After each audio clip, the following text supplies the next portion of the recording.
Can psychopaths be an asset? Well, hear me out on this one. I'm trying to look at this in an objective manner. I believe, in my opinion, yes, they absolutely can be an asset. And I just give opinions on this channel, okay? And that's it. I don't claim to be an expert or some clinician or something. I'm just giving you an opinion based on things I've experienced. That is it. So, in terms of psychopaths and narcissists, I tend to use those words interchangeably. They're kind of synonymous as far as I'm concerned. A lot of people I have heard argue that point. They seem to think, there's a lot of differences, but also a lot of these people putting out the definitions also want to control the narrative. So they may sugarcoat it to a degree to dress it up to make it look nicer than it actually is. In terms of sociopaths, psychopaths, and narcissists, yeah, there's mild differences, but they're all the same to me. If you don't have a conscience, you're capable of anything, okay?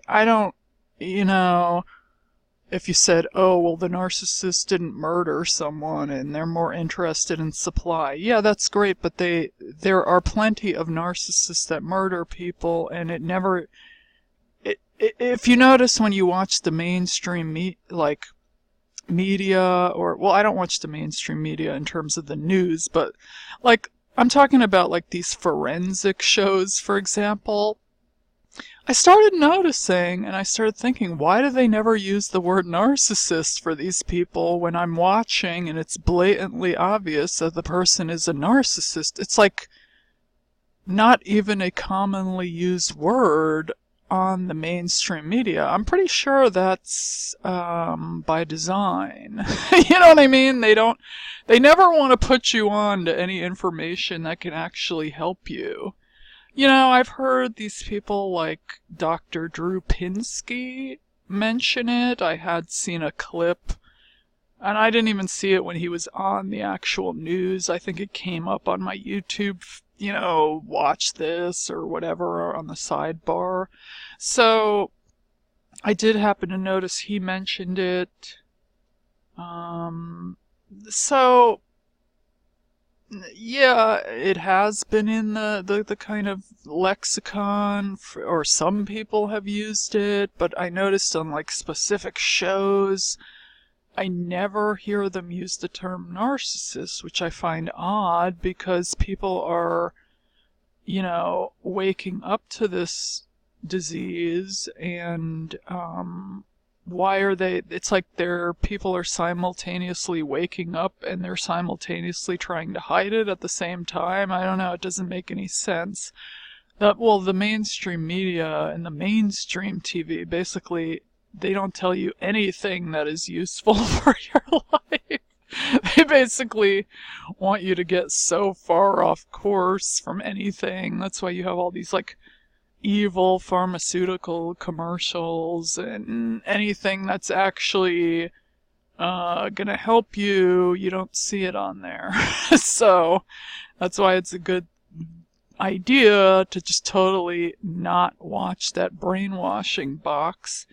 But anyway, getting back to my original point, is it possible that narcissists can be an asset, that psychopaths can be an asset? Yes, I absolutely believe that they absolutely can be an asset. And the reason why, I'll give you some examples.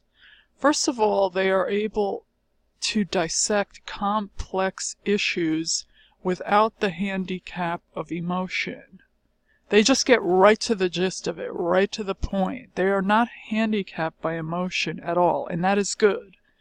Now, I'm only calling emotion a handicap because it is a handicap in business and politics and other situations, government, For example, let me give you an example. If you're going to vote for someone, okay, are you going to vote for someone who you perceive to be a completely emotional basket case wreck?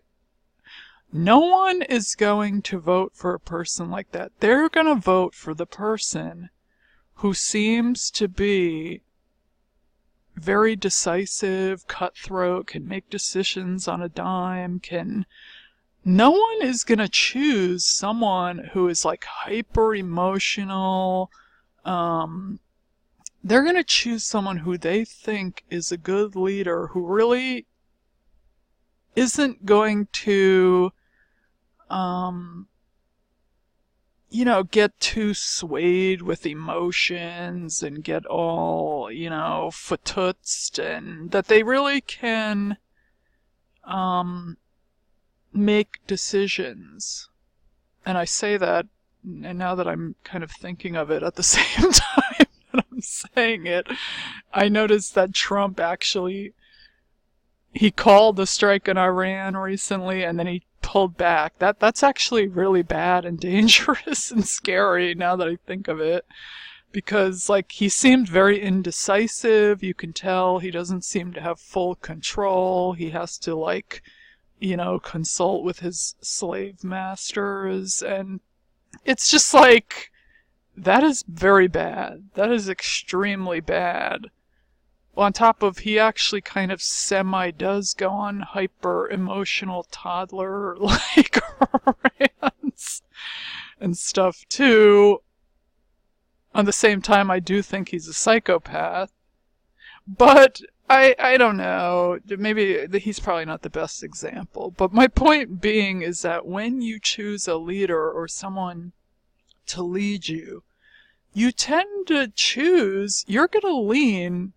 Now I'm telling you, you're going to lean in the direction of the psychopath. Whether you admit it or not, I guarantee you, you are going to lean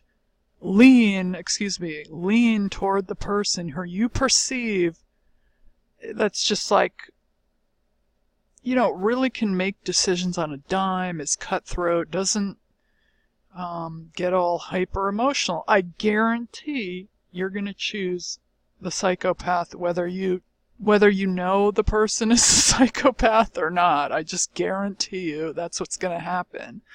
So, can psychopaths be an asset? Absolutely they can. Then you have people like Mr. Sam Vaknin, who he's actually, regardless of whatever your opinions are on him, he is doing a lot of good because he is exposing and raising awareness on these issues from trying to figure out his own disorder. So that's not a bad thing. That's actually a noble thing.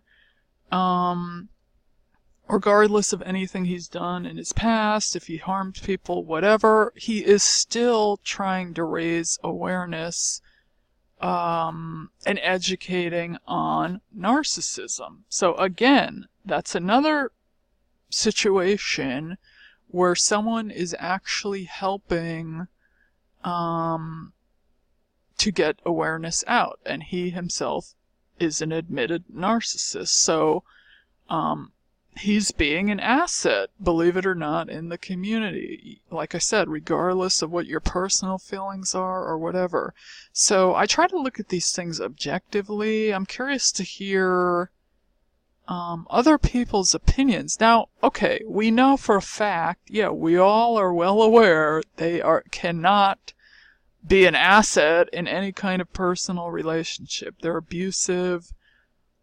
Are they gonna carry that abuse over into their job and politics, whatever, if they work in some, a position? Yeah, they are. But at the same time, if you're talking about someone leading a country, you want them to be ruthless, do you not?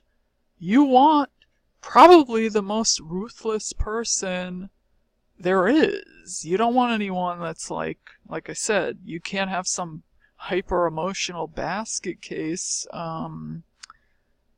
being in charge of things either. So it's kind of like, do they have anything to offer society? Yeah, I think they actually do. I think it's more of interpersonal relationships where the most damage occurs. I'm not saying they're not when they're in we know when they're in the work environment, they are, abusive and harassing, and, yeah, we know they cause problems everywhere. Yeah, I get that. But I'm just trying to give an objective viewpoint on anything in regards to the psychopath that can actually be used as an asset. And I do believe that they are able to dissect complex issues and just get to the point of it, and get to the answers, and be kind of like problem solvers, and that they are ahead of those who are emotionally handicapped, like, not emotionally handicapped, have emotions. So they are emotionally handicapped, but that is a good thing in a scenario where you're having to lead people. So,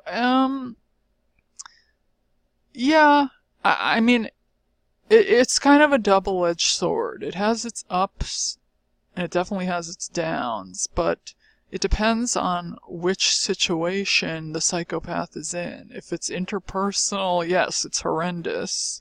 Most of us already figured that out.